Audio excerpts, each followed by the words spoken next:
بسم الله الرحمن الرحيم. الحمد لله رب العالمين، والصلاة والسلام على رسول الله. My dear brothers and sisters in Islam that teach me Quran and Sunnah, Assalamu alaikum wa rahmatullahi wa barakatuh. One of our sisters has recently asked me to translate my talks into English in order to maximize benefit. And honestly, this is a very valid request. And despite my tight schedules, I would try to give a summary of my talks regarding rules of funeral in Islam. For the past 5 weeks or so, we've been talking about death, because this is an inescapable reality. As human beings, mostly we are in self-denial. We know that it will come one day, but we try to avoid this reality. My brothers and sisters in Islam, death will come for each and every one of us. Prophet Muhammad, may the mercy and blessings of Allah be upon him, said, أكثروا من ذكر هذه اللذات. Remember often the destroyer of pleasures, which is death. It destroys one's pleasure. You drive in flashy cars. When death comes, it destroys that pleasure. You live in a palace. When death comes, it destroys that pleasure. You eat in expensive hotels, restaurants. When death comes, it destroys that pleasure. You have wives, you have children that you boast of. When death comes, it destroys that pleasure. So that's why the Prophet has described death as destroyer of pleasures. The religion of Islam, my brothers and sisters, has not forgotten death, nor has it forsaken the rights of the dying.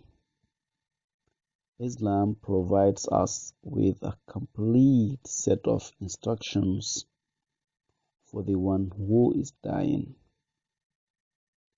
Those who are present at the time of death and those responsible for burying the deceased individual. Allah says in the Quran, chapter 3, verse 185, Kullu nafsin dha'iqatul maut. Everyone shall taste death. Everyone.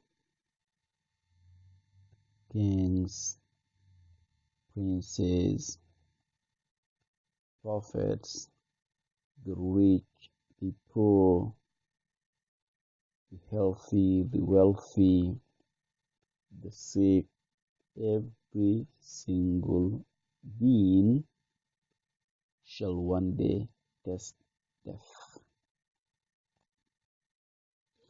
So, how those facing death should behave? Death, as we said, is inevitable. However, there are certain things that a believer can do to prepare for departure to life everlasting. The first is to remain patient in the face of an event over which we have no control. Nobody has control over death. If anyone does, I guess a lot of people will be still around, but nobody has control over death. And those suffering illness or injury should refrain from accusing or cursing God for their misfortunes. Some people, when they're inflicted with sickness or with illness, they complain a lot. They complain a lot, forgetting that or ignoring that it is a decree from Allah subhanahu wa ta'ala. There are many authentic sayings and traditions from Prophet Muhammad that explain how and why illness, injury expiate sins and evil deeds. On this, we would say that whatever befalls you as a believer, you have to have a strong belief that it is something decreed by Allah subhanahu wa ta'ala. And you should take it into good faith, because the Prophet says, how wonderful is the affair of the believer. عَجَبًا لِأَمْرِ الْمُؤْمِنِ. For his affairs are all good. إِنَّ أَمْرَهُ كُلُّهُ خَيْرٌ. إِنَّ أَمْرَهُ كُلُّهُ خَيْرٌ. If something good happens to him,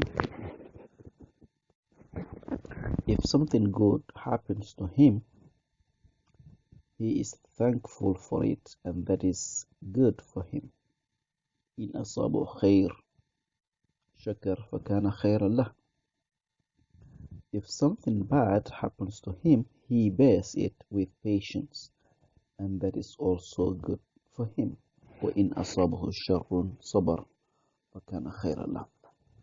Which means, whatever happens to you, you have to take it into good faith. Know that it is Allah subhanahu wa ta'ala who decreed it. So when faced with any degree of pain and suffering, it is generally not permitted to complain about God's decree. However, Islam tells us that it is permissible to cry directly to God and lay before Him all our fears, pain, and suffering. Prophet Jacob cried out to God when he feared the loss of both his beloved sons, Joseph and Benjamin. Allah says in chapter 12, verse 86, قُلْ إِنَّمَا أَشْكُو بَثِّي وَحُزْنِي إِلَى اللَّهِ. I only complain of my grief and sorrow to God. Knowing that it is God alone who has control over our lives means that a believer is able to hover between the states of fear and hope. Fearful due to the nature and number of sins he or she has acquired, but hopeful that God will forgive them all and provide shelter from everything that they dread. A believer facing death must put their trust in Allah subhanahu wa ta'ala, knowing that God's decree is without a doubt the best, most just decision. Before death overtakes him or her, a believer must also make sure that their affairs are in order. He or she must write will and try to settle any debts. Prophet Muhammad sallallahu alaihi wasallam commented on both these issues. For the first issue, he says, it is the duty of a Muslim who has anything to bequeath not to let 2 nights pass without writing a will about it. And with regard to debts, the Prophet says a believer's soul remains in suspense until all his debts are paid off.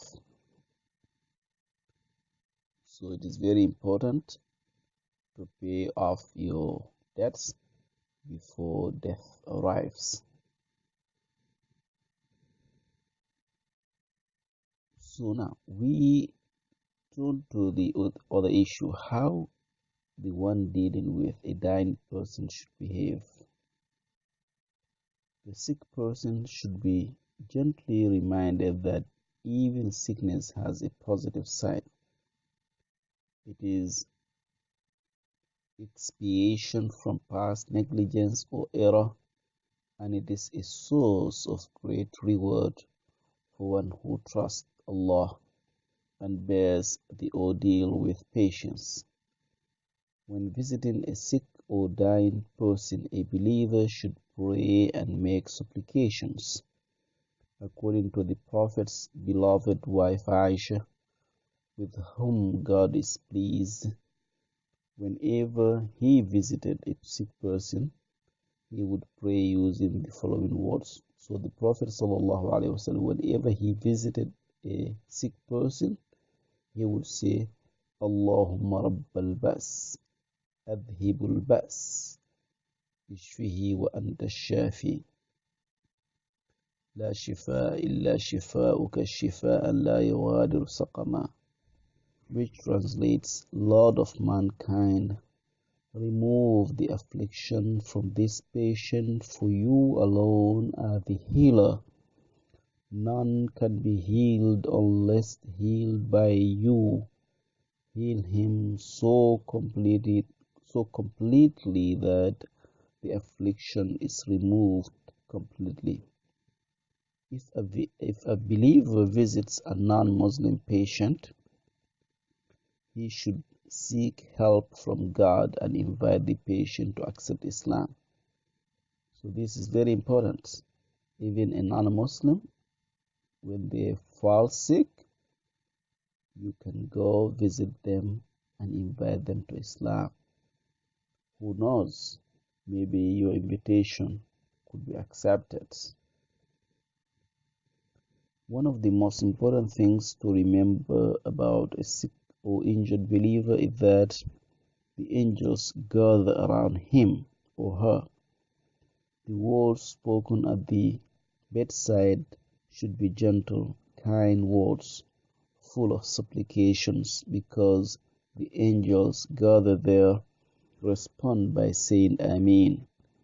This means, O God, respond to all that is uttered. The patient should also be asked what he or she desires, and the believer must do his or her best to deliver it. Or perhaps it is food or drink, to send a message, or to see a particular family member or friend.